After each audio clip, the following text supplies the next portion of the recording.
금산사 자리가 연못 자리였어요. 그래서 진표율사가 여기에 절을 정할 때 원래는 거대한 연못을 메우고 했어야 되는데 메우기가 워낙 힘들었어요. 그래가지고 어떻게 이걸 할까 고민하는데 꿈에 부처님이 나타나서 이제 곧 이 마을 주변에 눈병이 돌 것이다. 그러면은 눈병 도는 사람들에게 너희가 눈병이 낫는 방법은 숯을 가지고 와서 그 숯을 이 연못에 갖다 붓고 그 물로 눈을 씻으면 나을 것이다 라고 이제 전해줬대요. 말 그대로 눈병이 나가지고 숯과 함께 흙을 이렇게 하다 보니까 자연스럽게 연못이 메워졌는데 어떤 맥락에서 보면 그 연못 자체가 아마 호남 평야의 하나의 수원 상징, 물의 어떤 토착적 상징 세력의 공간이었고 그것을 이렇게 메우면서 모악산 금산사가 시작이 된 것 같아요.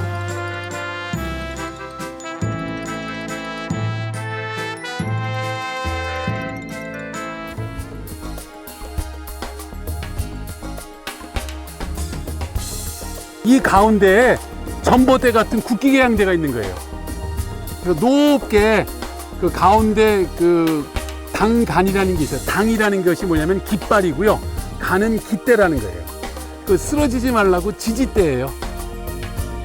근데 가운데 주로 재료가 뭐냐면 쇠로 만든 드럼통 조그만 거 같은 걸로 쭉 이어서 하거나 아니면 돌로 하거나 그랬는데 여기는 쇠로 했던 거예요. 그래서 이게 조선시대나 일제강점기 때 다 뜯어갔어요.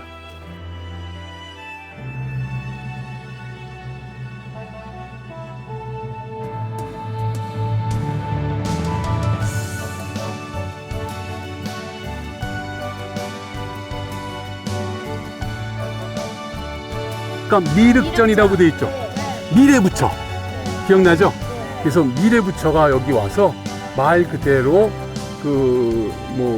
기독교적으로 얘기하면은 새하늘과 새 땅을 만들겠다. 부처님의 세계를 이룬 거예요. 말 그대로. 그래서 그 미륵부처가 내려와서 다스리는 세계를 용화세계라고 해요. 두 번째 현판 있죠? 용용자 보이죠?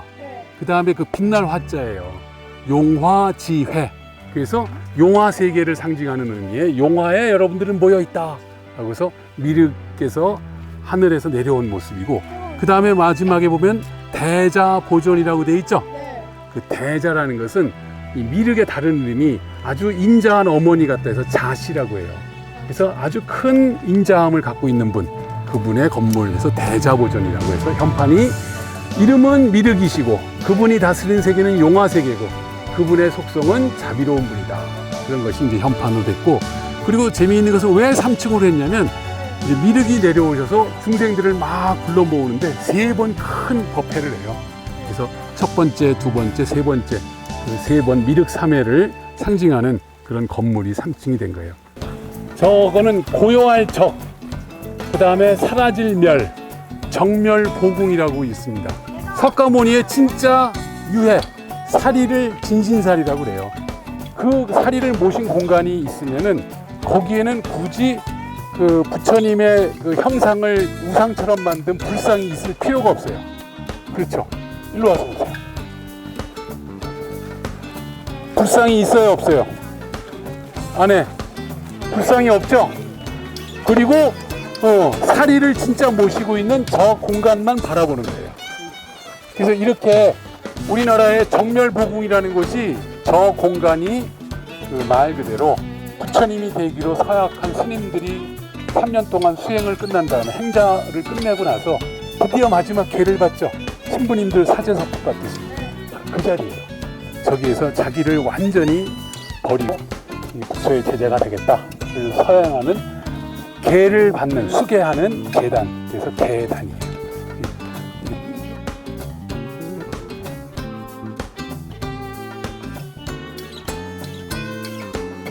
석인상들이 난간처럼 돌아가고 있죠.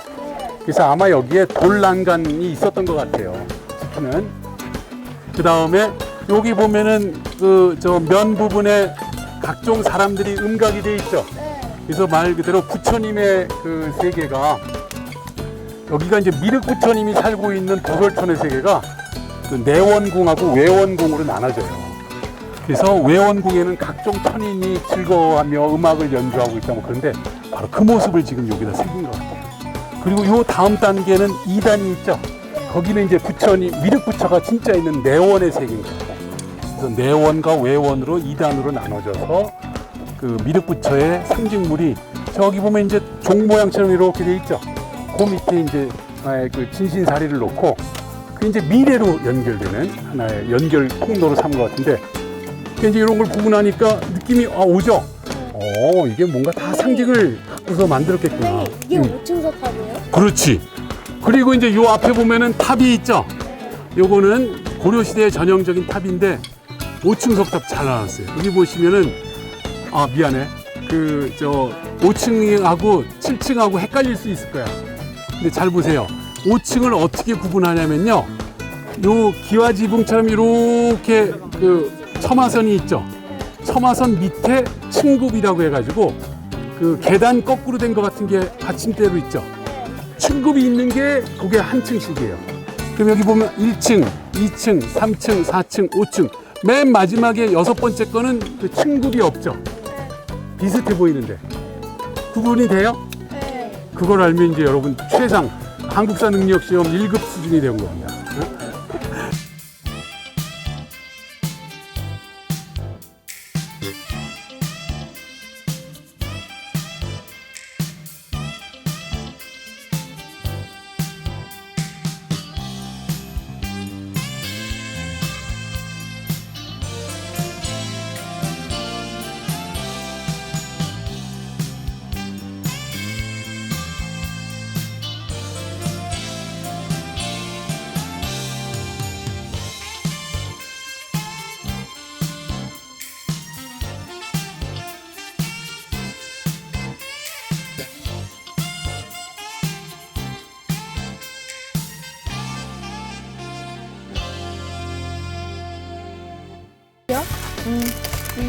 아,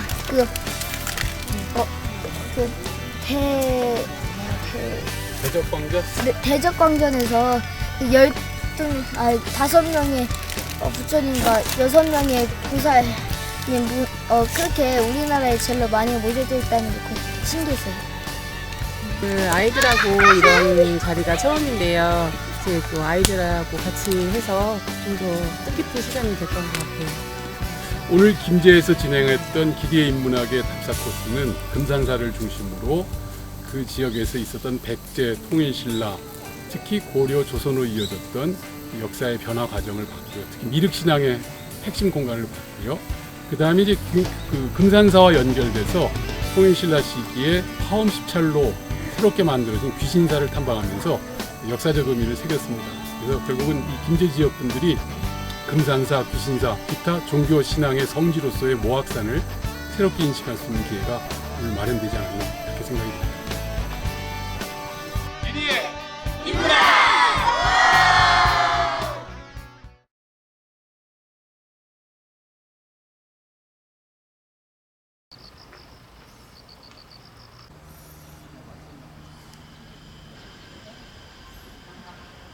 오늘 강의의 핵심은 황금빛이 빛나는 김제 트리역의 역사를 중심으로 특히 금산사, 모악산에 있는 금산사의 종교문화적 특성을 함께 파악하기 위한 그런 강의가 되겠습니다. 핵심은 금으로 상징되는 이 공간의 의미가 황금의 의미와 넓은 들판에 있는 금빛 들판의 벽골재로 상징되는 벼고울의 이런 의미가 어떻게 연결되는가를 보고자 하는 거고요. 핵심은 이 금산사 그리고 금제가 다 원래 황금을 의미하는 상징의 의미로 됐고 나중에 조선시대 김제로 바뀌었지만 금의 의미를 실물로서의 의미와 곡물로서의 의미와 연결짓는다. 그리고 그것을 정신적, 종교적으로 또 어떻게 변형이 되는가 그런 것들을 찾는 과정이 되겠습니다. 너무 많이 같이 동참해 주셔서 반갑습니다.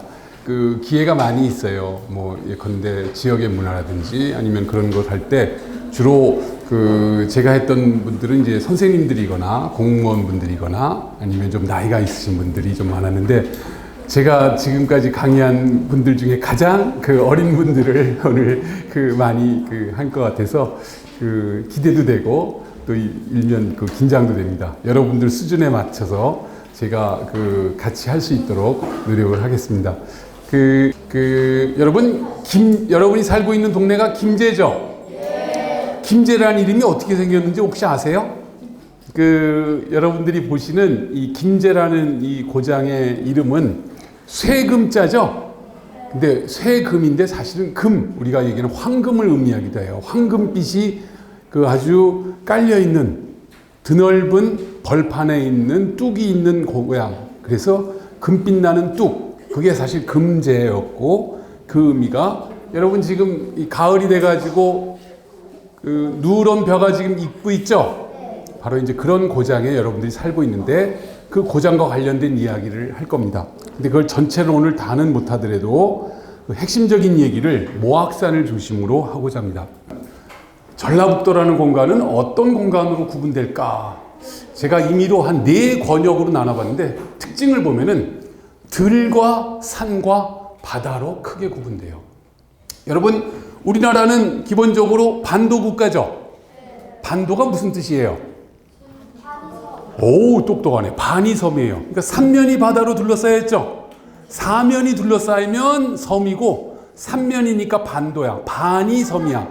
그러다 보니까, 그렇지, 한반도니까 동해도 있고 서해도 있고 남해가 있어서 우리나라에는 바다가 어디나 가도 많이 볼 수 있죠.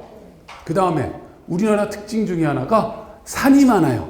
산지가 한 70%야. 그러니까 산이 또 많겠죠. 근데 그러다 보니까 우리나라는 들이 없어요. 평야가.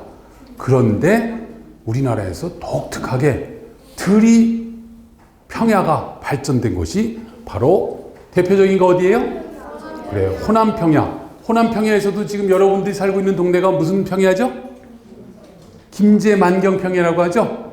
징계맹계라는 표현이 나오는데, 징계맹계라는 외뱀이 해가지고서 아주 넓은 호남평야. 그래서 제가 다른 지역의 사람들을 소개해가지고 이 지역을 답사해 보면 깜짝들 놀래. 이렇게 넓은 평야는 난생 처음 봤다고. 특히 대구나 경상도에서 온 분들 보면 이 분위기가 완전 다르다. 그런 얘기를 합니다. 이 지도에 호남평야가 어마어마하게 넓죠?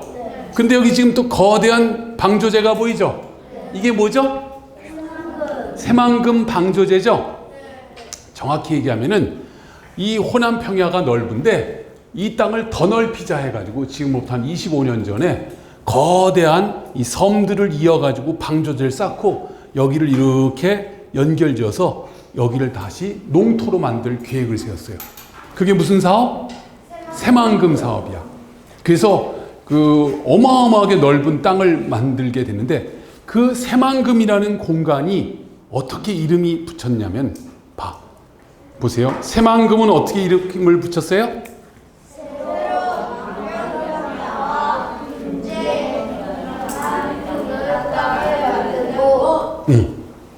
놀랍게도 새만금의 이름은 여러분이 살고 있는 김제의 원래 발음인 금제. 여러분 아까도 제가 금빛 얘기했었죠? 원래 김제가 아니라 그럼 뭐였어? 금제였어요. 그래서 금빛 황금 같은 쌀을 걷어내는 뚝의 마을, 그래서 금제였는데 그 만경평야와 금제평야만큼의 땅을 새로 만들었다라고 해서 공간이 만경평야 공간하고 금제평야 공간하고 똑같아요. 그걸 합친 거하고 지금 새만금의 넓이가. 그래서 이왕 만드는 거 그 옆에 만경평야, 금제평야를 포괄한 의미로 새만금이라 하자라고 해서 만든 거예요. 새만금이라는 이름이 나왔는데 중요한 건 이거예요. 왜 지금은 그러니까 금제가 아니라 김제로 발음하죠? 또 어디는 금마라고 발음하죠? 좀 궁금하지 않아요? 왜 금마와 김제로 서로 달리 불렀을까? 자, 이거 좀 어려운 얘기인데 여러분에게 좀 알려드려야지. 여러분, 우리 초등학생들 음양오행이라고 들어봤어요? 그래요. 어머님들도 또 다 들어보셨을 수 있는데 간단히 설명하면 이거예요. 오늘이 무슨 요일이에요? 토요일이죠? 우리가 일주일을 살고 있는데 일주일의 첫날은 무슨 날이에요? 일요일이야. 일이 뭐예요? 해죠, 해. 하늘의 해를 상징하는 게 일이고, 그 다음 월은 밤의 달이에요. 그래서 일월. 그 다음에 화, 수, 목, 금, 토 있죠? 그래서 옛날 중국 사람들이 온 우주를 설명할 때 해와 달이 하나의 우주를 움직이는 원리 같은 개념이고, 그 다음에 화수, 목, 금, 토 5가지는 온 세상의 만물의 다양함을 나타내는 요소다 해서 그걸 음양오행설이라고 해. 그래서 특히 5가지 오행이 인간이나 세상 만사의 모든 것을 규정한다라고 설명을 했어요. 자, 예를 들어서 여러분 나무를 막 나무판에다 부비면 뭐가 생겨요? 그렇지, 불이 생겨. 나무에서 불이 생겨. 불이 훨훨 타고 나면 뭐가 생길까요? 재가 생기죠. 재가 흙으로 본 거야. 흙이 생겨요. 그리고 흙이 막 뭉치고 뭉치면, 그렇지, 쇳덩어리 같은 금속이 생긴다고 봤어요. 그리고 이 금속이 강한 기운을 받으면 물을 낸다고 봤어요. 어떻게 했냐면 요즘 같이 환절기나 그럴 때 보면 쇠로 된 제품이나 종 같은 데 보면 아침에 이슬이 막 결로가 생기죠. 그래서 옛날 사람들이 그걸 잘 모를 때는 쇠가 밤새 기운을 받아서 물을 낸다 해서 물이 생긴다고 봤고, 물이 많은 데서는 나무가 잘 자라죠. 자, 이거 여러분 알아놓으면 대단한 상식인데, 목, 화, 토, 금, 수, 이것이 순서대로 돌아가면서 서로를 생기게 하는 상생 과정이라는 게 있어요. 그 다음에 반대로 순서를 조금 바꿔봤어요. 불이야 하면 뭘로 끄죠? 물로 끄죠. 그렇지, 상급. 서로 이긴다라는 뜻이에요. 서로 막 관계가 안 좋다 그런 뜻인데, 물이 홍수가 나면 뭘로 또 제방을 쌓죠? 흙으로. 그렇지, 흙으로 제방을 쌓아요. 흙토. 그 다음에 흙은 나무가 막 뚫고 들어갈 수 있죠. 나무가 흙을 이겨버려요. 나무를 또 뚝뚝 잘라내는 건 쇠붙이 칼 같은 거죠. 그 쇠를 녹이는 건 또 불이죠. 그래서 순서를 조금만 바꿔놓으면 매우 긍정적인 관계가 되거나 매우 부정적인 관계가 돼요. 그래서 이걸 가지고서 세상의 모든 현상을 옛날 몇천 년 전에 중국 사람들이 이걸 설명을 하기 시작했어요. 가장 대표적인 예로, 여러분 진시황이라고 들어봤어요? 그래, 중국에서 가장 강력한 최초의 통일 황제 진시황은 앞에 주나라라는 나라가 있었는데, 주나라를 이기고, 여기 중국에서, 여기가 중국 땅이에요. 중국에 진나라가 생겼는데 그 앞에 있었던 나라가 주나라야. 근데 주나라는 불의 기운을 상징하는 나라였대요. 근데 진시황이 주나라를 이기고서 새롭게 전 중국을 통일했죠. 불을 이기는 기운이 뭐야? 그렇지. 그래서 진시황은 자기 나라를 물의 나라라고 표방을 했어요. 이제 온 세상이 물의 기운의 나라로 바뀌었다 라고 하니까 백성들이 그런가 보다 라고 인정을 하겠죠. 그래가지고서 물의 기운을 막 강조를 했어요. 예컨대 물이 상징되는 어떤 모습을 나라의 상징으로 썼는데, 여러분 물 색깔이 무슨 색깔일까?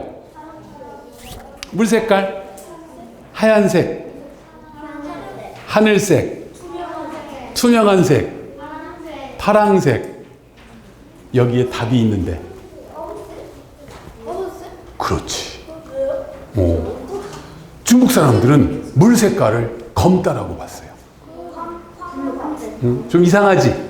근데 가깝게 보면 투명하지만 물이 담겨 있는 저 깊은 샘이나 어떤 연못을 보면 아주 햇빛이 안 들어가서 검은색이 돼. 그래서 이거 알아두세요, 상식적으로. 중국인들은 물 색깔을 무슨 색깔로 본다? 불 색깔은? 흙 색깔은? 나무 색깔은?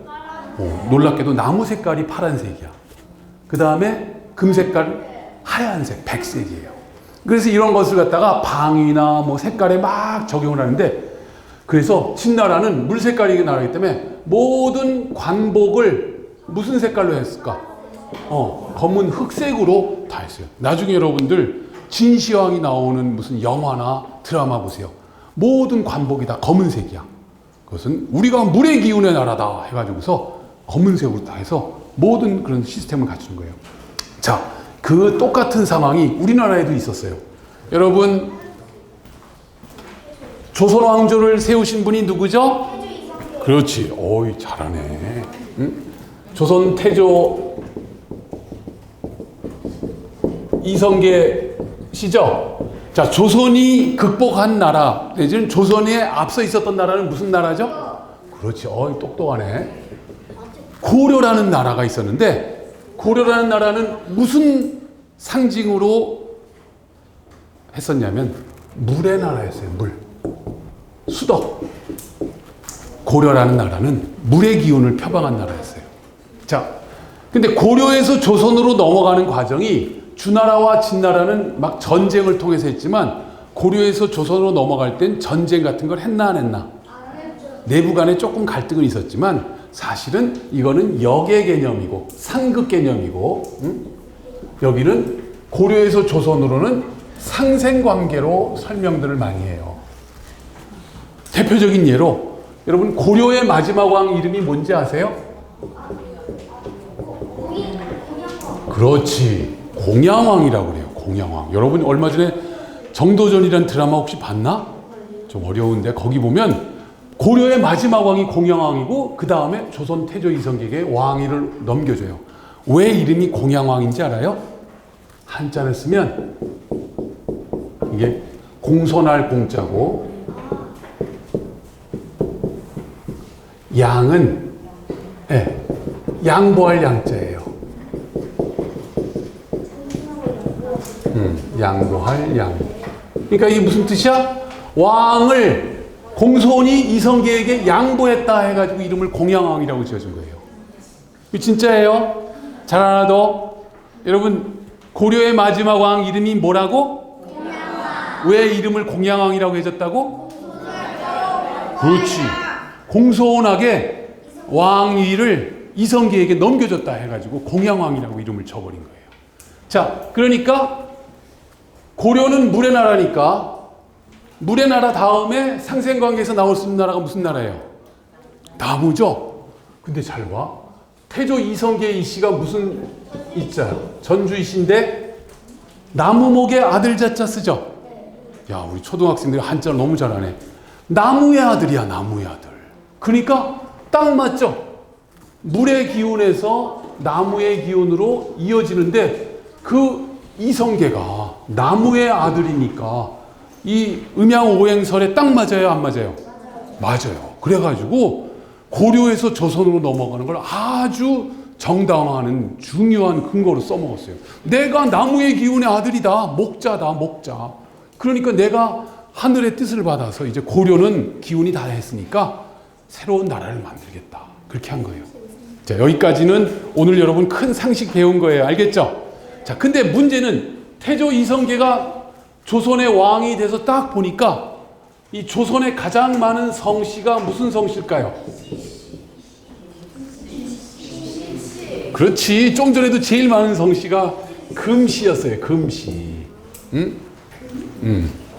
자, 그래서 음양오행설의 상급관계, 상생관계에서 그 이성계가 목의 기운의 목의 기운의 나라가 시작이 됐는데 막상 조선 팔도에 가장 많은 성씨가 무슨 성씨예요? 금씨들이었어요. 금씨들. 금씨가 많으면 그 나무 기운의 조선의 나라가 커질까요? 찌부러들까요? 자꾸 금이 자꾸 치니까 나무가 약해지겠지. 금금 하고 다니까 안 되겠어. 안 되겠는데? 야, 더 이상 금을 금이라 하지 말고 뭐라 하라? 김이라 해라. 이거 진짜예요. 역사 기록에는 안 남겨놨어. 기록에 남겨놓으면 큰일 나니까. 근데 발음은 앞으로 김으로 하라 라고 했던 거예요. 그래서 그 새만금 이름을 지을 때 만경평야와 김제평야가 됐으면 새만김이 돼야겠죠. 근데 새만김으로 안 하고 원래 발음이 금이라는 걸 알아내서 금빛 나는 금빛들의 이름을 살리자 해서 이름을 뭐로 줬어요? 새만금이요. 새만금의 그 금의 출발은 뭐야? 바로 김제의 원발은 금제였던 거예요. 알겠죠? 그럼 이제 여기선 금, 황금 얘기가 나오는데, 자, 우리가 오늘 가야 될 그 금산사도 금이죠. 그 뒤에 산이 모악산인데 원래 그 산 이름도 금산이었어요. 금산. 금산이면 금이 많이 났을까 안 날까? 금이 많이 났어요. 자, 오늘 여러분들이 살고 있는 이 김제라는 지역의 옛날 이름은 뭐 벽비리군이라고 되고 백제 때 벽골군이라고 해서 벽골이 무슨 뜻인지 아세요? 이 지역의 가장 오래된 이름이 벽골제가 있는 벽골이라는 뜻인데 벽골은 볕고울, 벼를 만들어내는 고울이라는 이름을 발음 나는 대로 쓴 거예요. 이걸 갖다가 뭐 풀을 벽자에 뼈골자를 써서 뭐 벽골제를 쌓을 때 뭐 뼈를 넣어서 푸른 인이 나오고 어쩌고 한다는 그건 다 거짓말이고 실제 말은 볕골, 벼의 고울, 벼를 만들어내는 우리나라 최고의 벼고울이에요. 벼고울. 무슨 말씀인지 아시겠죠? 그 벼고울을 발음 나는 대로 쓰는 게 벽골이고 그래서 우리나라의 호남평야라는 의미에 딱 맞는 그런 의미가 이 표현에서 남아 있습니다. 그러다가 통일신라 시대 여기에 벽골제라는 뚝이 강조가 되니까 금빛 뚝이라는 금뚝, 금제 지금은 김제라고 발음하지만 그 이후로 현재까지 김제가 된 겁니다. 이 금산사라는 절은요, 보시는 것처럼 백제 법왕 1년 599년, 지금으로부터 하면은 천 몇 년 전인가? 나 더하기 빼기가 잘 안 되네. 지금 몇 년이에요? 올해가 2014년이지? 599를 빼면 몇 년이 되나? 4학년, 빨리 계산해봐. 응? 2014년에서 599를 빼면 몇 년 된 거예요, 올해가? 잠깐만요. 응, 빨리 계산해봐. 1415년. 1400. 그렇지. 1415년. 지금으로부터 1415년 전에 무슨 사건이 있었어? 금산사가 세워졌다는 거야. 알겠죠? 그냥 너무 복잡하니까 지금으로부터 몇 년 전? 1400년 전, 약 1400년 전에 지금 우리가 갈 절이 생겼다. 기억하시고요. 근데 이 절을 실질적으로 크게 키운 분은 진표라는 분이야. 진표. 알겠죠? 진짜 표시라는 뜻이야. 한자를 보면은. 그 다음에 고려시대에 해덕왕사라는 분이 또 크게 절을 지었어. 그리고 이게 이 정유재란, 임진왜란 때 다 불타버렸던 걸 수문대사라는 분이 이걸 재건했어. 그래서 금산사 기억하려면 진표 따라해보세요. 진표, 해덕, 수문 이 세 사람이 이 절을 크게 만드는데 도움을 줬다. 기억하세요. 알겠죠? 금산사에 가면 이렇게 절이 많아. 탑과 건물들이 많아. 이따가 하나하나 볼 텐데요. 금산사는 무슨 절이냐면요. 미륵사와 같은 미륵절이에요. 미륵절. 따라해보세요. 미륵이 뭐냐면요. 그래, 부처님이야, 부처님. 여러분, 부처님이라고 아세요? 부처님이란 존재는 뭐냐면, 그 새로운 깨달음을 가진 존재라는 의미인데, 부처님이 과거 부처님도 있고, 현재 부처님도 있고, 미래 부처님이 있어. 불교는, 따라해보세요. 과거, 현재, 미래. 이 세 시간을 중시하는데, 현재 부처는 석가였어. 석가. 많이 들어봤죠?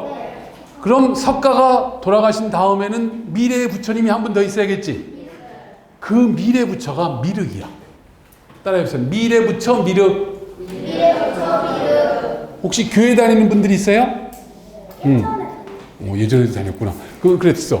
예수님이 재림한다고 그러지.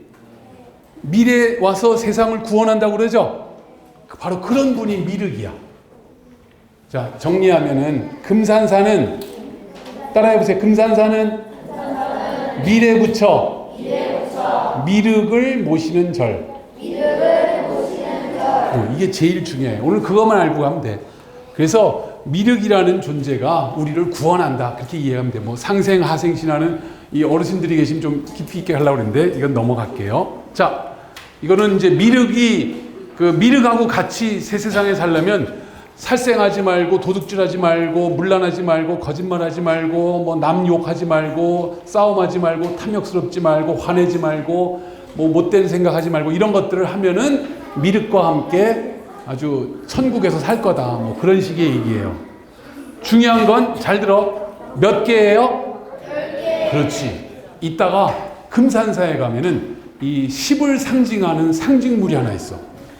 그거 찾아내면 내가 오늘 아이스크림 한 통 그냥 이만큼 사준다. 응? 응? 자, 10을 상징하는 그 모습이 금산사에 가면 어딘가 숨어 있어. 어디 숨어 있는지 찾아내 보세요. 알겠죠? 자, 근데 이 금산사를 이렇게 미륵부처로 부각한 분이 누구냐면 아까 얘기한 진표라는 분이 있어요. 이 진표라는 분에 대해서 간단히 설명하면 이거야. 이 사람이 여러분들만 했을 때 한 12, 13살 정도 됐을 때 요 근처에서 살았어. 만경 지역에서 살았어. 그래가지고 그 지역에서 좀 잘 나가는 그 집안이었던 것 같은데 어느 날 모악산 쪽으로 사냥을 나가다가 애들이니까 사냥하기 힘들잖아요. 그러니까 얘들이 뭘 잡았냐면 개구리를 잡았어. 여러분 개구리 잡아서 구워 먹어본 사람 있어? 개구리 그 뒷다리 맛있어. 자, 근데 이 개구리를 잡으면 이렇게 저 산채로 잡으면 자꾸 뛰어다니니까 어디다 가둬놔야 되죠. 가둬놓기 힘드니까 어떻게 하냐면 좀 무식하지만 갈대잎을 따가지고 개구리 옆구리를 살짝 뚫어가지고 개구리들을 쭉 해서 주렁주렁 이렇게 묶어서 가져가고 그랬어. 그런데 애들이랑 놀다 보니까 이 개구리가 귀찮은 거야. 그래서 물가에다 잠시 이렇게 해서 돌로 살짝 눌러놓고 이따 와서 개구리도 죽지 말라고 물속에 넣어놓고는 이따 와서 가져가야지 하고선 저기로 놀러 갔다가 깜빡 개구리를 까먹고 그냥 집으로 가버렸어요. 그리고는 그 해가 그냥 지나가 버렸어. 그리고 그 다음에 아주 이른 봄에 우연히 그 근처를 지나가는데 어디선가 깨굴 소리가 들려. 이거 아직 봄도 아닌데 웬 개구리 소리야? 하고서 가봤더니 놀랍게도 자기가 작년에 옆구리 깨놨던 개구리들이 죽지 않고 거기서 아직도 살고 있으면서 도망도 못 가고 죽지도 못하고 있는 거야. 거기서 이제 자기의 잘못을 깨달은 거야. 으악!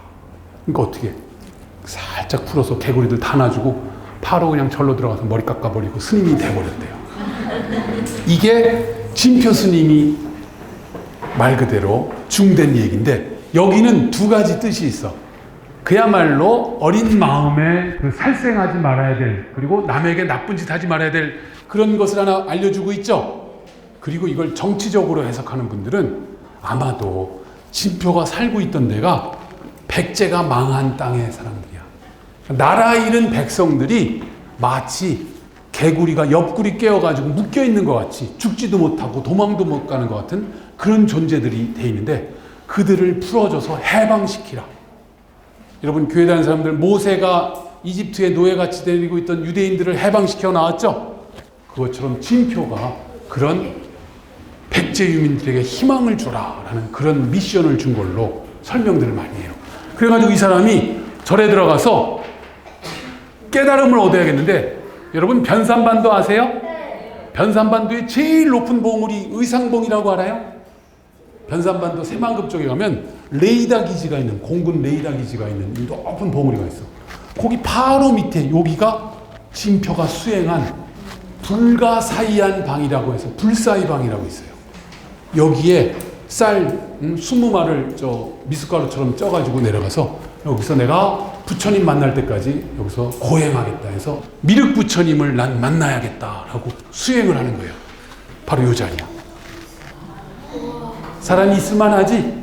여기서 말 그대로 아주 고독한 그리고 수행을 하는 거예요.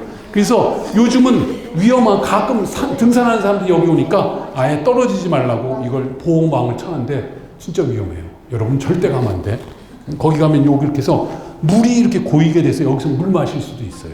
물도 마시고 요 위에 보면은 이 뭔가 건물이 좀 있었는지 이따만큼 두꺼운 쇠못을 박아놔서 이 건물 이렇게 조그맣게 졌던 흔적도 있어요.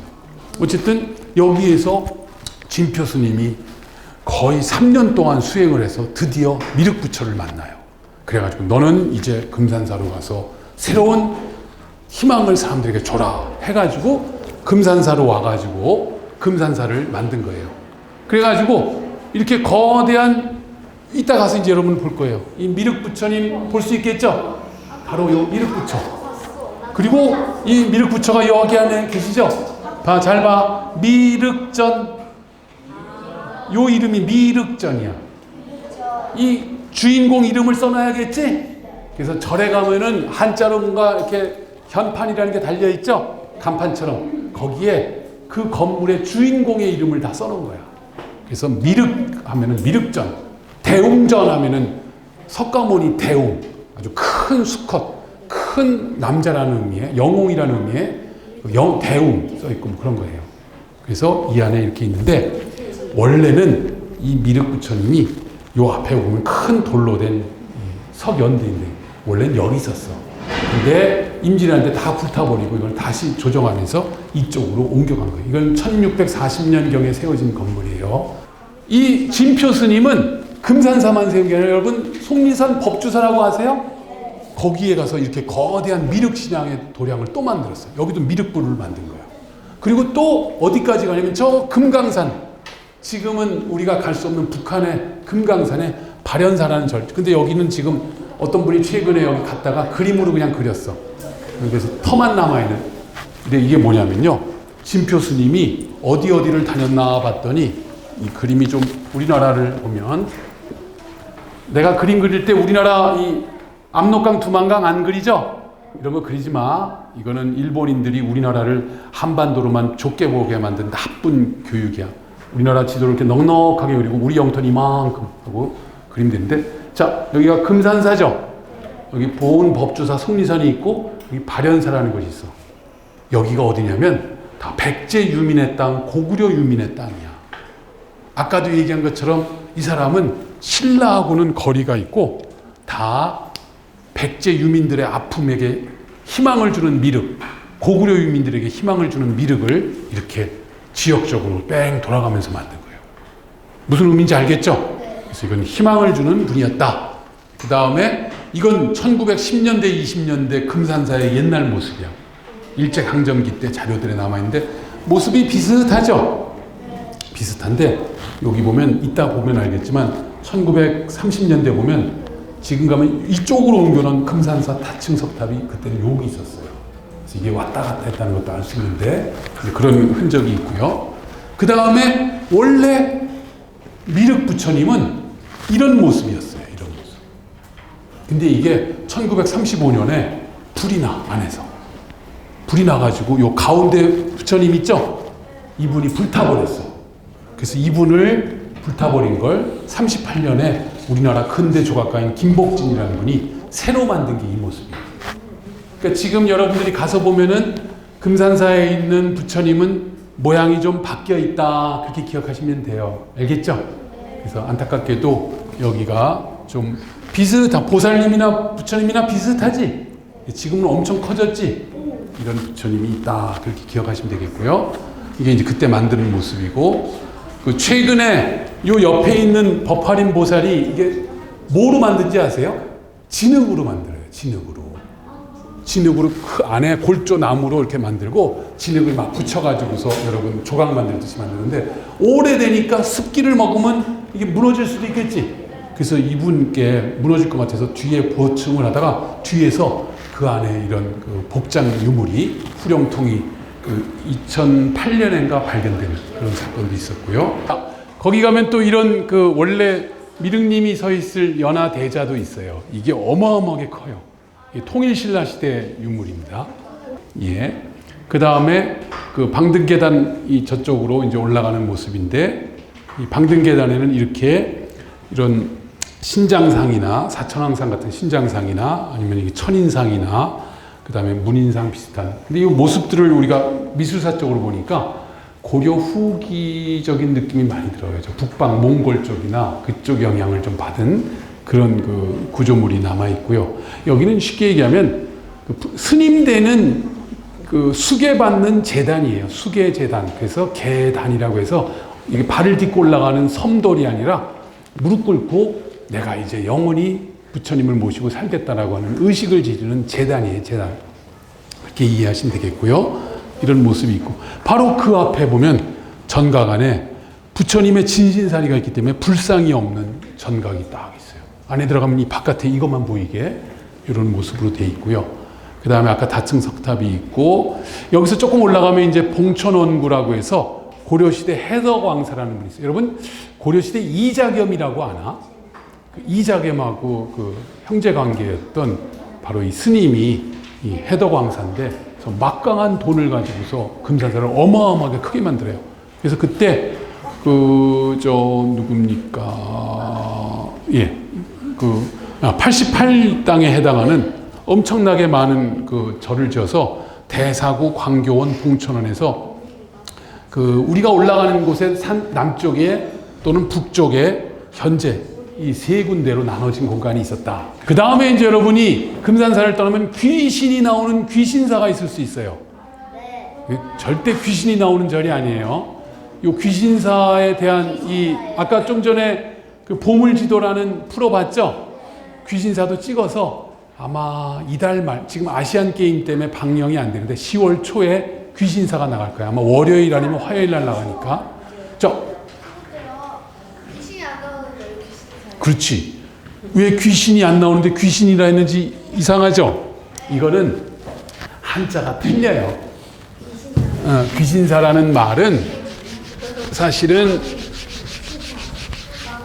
여러분이 얘기하는 귀신 하면은 이 도깨비 귀자에 신신자를 쓰는 게 이게 귀신이에요.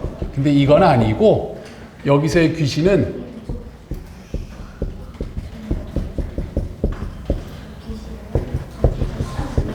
돌아갈 귀자. 그렇지. 어이 잘하네. 믿을 신. 그렇지. 그 부처님을 믿는 마음으로 돌아와라. 돌아와라. 그런 뜻이에요. 여기서는 이 귀신사예요. 알겠죠? 그래서 이 귀신은 이게 아닙니다. 자, 그런데 이 귀신사는 왜 세워졌는가 하면 금산사 옆에 있는데 또 절을 세우면 좀 서로 경쟁이 되겠죠? 경쟁을 시키려고 세웠어요. 아까 얘기한 것처럼 그 진표 스님이 백제 사람들 마음으로 막 하니까 신라가 좀 찜찜하죠? 그래서 신라 정부가 돈을 줘가지고 정부 사찰을 지어요. 그게 바로 귀신사예요. 이게 화엄십찰이라고 해서 그 신라가 전국에 10개의 국가 사찰을 지어줘요. 그 사찰 중에 전라북도 지역에 세운 게 바로 귀신사예요. 그래서 금산사 옆에다 세워서 금산사를 말사로 격화시키고 귀신사를 확 띄어놔 버렸어요. 여러분 좀 이해하기 좀 애매하죠? 그래서 말 그대로 약간은 그 신라에 좀 고분고분하지 않는다고 해가지고서 다른 절을 만들어가지고 금산사를 좀 이렇게 압도하는 그런 상황이 됩니다. 그래서 현재 보면은 대구 팔공산의 미리사, 그 다음에 지리산의 화엄사. 여러분 지리산 화엄사 들어보셨죠? 거기가 남쪽에 가장 큰 절이고요. 그 다음에 북쪽에는 부석사. 근데 여기 보세요. 전주 무산의 국신사라고 나오죠? 9번째. 보이세요? 이 국신사가 또는 귀신사, 국신사. 이름이 왔다 갔다 했어요. 근데 원래 이름은 국신이었어요. 국가의 신 같은 절이다. 뭐 이렇게 했던 이름입니다. 그게 지금 귀신사에 가면 이런 대적광전이 있고요. 그 안에 들어가면 엄청나게 큰 부처님이 또 앉아 계세요. 규모가 원래는 이게 2층짜리 큰 건물이었어요. 근데 이것도 정유재한테 불타버려요. 근데 이제 돈이 없으니까 그냥 단층으로 조선시대 때 복원을 한 거고요. 그 뒤에 가면 또 고려시대 아주 중요한 탑이 있어요. 이게 고려시대 석탑이 있고, 더 재밌는 건 거기 가면은 아주 독특한 탑 앞에 그 동물이 하나 있어요. 동물 보이시죠? 동물이 있고, 글쎄 이게 동물이 뭘까? 해태. 또 우리 여학생들 동물하면 뭐가 생각나? 응? 닌자? 닌자 거북이? 또 이건 나도 몰라. 선생님도 몰라. 무슨 동물인지 잘 안 알려졌어요. 근데 어떤 사람은 사자 같다. 여기 보면 이 털이 곱슬처럼 이렇게 해서 갈기가 보여요. 그래서 사자 같다는 사람도 있고, 어떤 사람은 우리나라의 그 토종 그 개 같은, 여러분 우리나라의 토종개 중에 그 대표적인 개가 있죠? 응? 진돗개가 있고 또 뭐가 있을까? 그렇지. 삽살개로 보는 사람들이 있어요. 안타깝게도 우리나라 삽살개는 일본 분들이 방한복 만드는 털로 쓰려고 일제강점기 때 다 잡아버렸어요. 수십만 마리가 잡혀서 없어져 버렸는데, 자, 재밌는 건 여기에 또 남자를 상징하는 남근석이라는 게 있어요. 이건 뭐 좀 야하고 그런 게 아니라 그 풍요로운 어떤 생산물을 많이 만들어 달라, 그런 얘기가. 절 앞에는 스님의 무덤인 부도도 있어요.